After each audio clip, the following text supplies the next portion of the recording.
BJP ने जब से 66 सीटों पर अपने प्रत्याशियों का ऐलान किया, उसके बाद से उसकी मुश्किलें लगातार बढ़ रही हैं। जहां एक तरफ खबर यह है कि कभी हेमंत सोरेन को चुनाव हराने वाली बाकायदा लुईस मरांडी जो है वो जेएमएम का दामन थाम सकती हैं और जेएमएम भी दुमका से उन्हें चुनाव लड़ा सकती है। अगर ऐसा हुआ तो फिर दुमका सीट जेएमएम के खाते में जाना तय है, क्योंकि लुईस मरांडी बीजेपी की सबसे दमदार आदिवासी महिला नेता हैं। वहीं एक अन्य खबर है जहां पर 3 बार बीजेपी की विधायक रही मेनका सरदार ने अपने इस्तीफे का ऐलान कर दिया और प्रदेश अध्यक्ष बाबूलाल मरांडी को अपना इस्तीफा पत्र जो है वो भेज दिया है। हालांकि मेनका सरदार ने आगे की रणनीति का खुलासा नहीं किया, लेकिन ये जरूर लिखा है कि आने वाले वक्त में वो जल्द ही अपने राजनीतिक भविष्य का फैसला करने वाली हैं। ऐसे में एक तरफ जहां जमुआ से बीजेपी के विधायक केदार हाजरा ने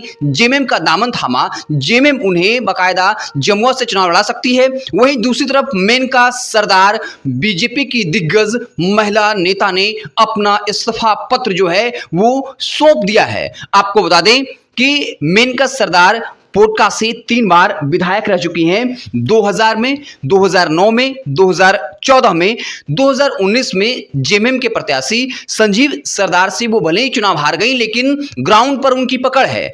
अगर मेनका सरदार मान लीजिए जेएमएम में शामिल नहीं भी होती हैं, जेएमएम टिकट नहीं भी देती है, फिर भी पोटका में मेनका सरदार अर्जुन मुंडा की पत्नी के लिए जो है बाधा खड़ी कर सकती है, उनकी जीत में जो है वो रोड़ा अटका सकती है।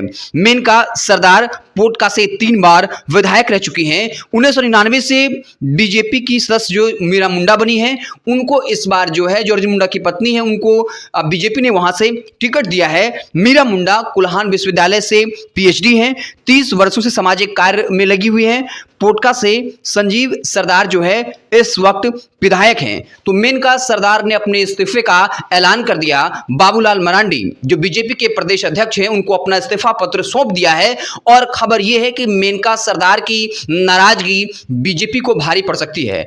अर्जुन मुंडा अपनी पत्नी के लिए टिकट घाटशिला से चाहते थे, लेकिन घाटशिला से लगातार चंपई सोरेन के बेटे बाबूलाल सोरेन अपनी दावेदारी कर रहे थे।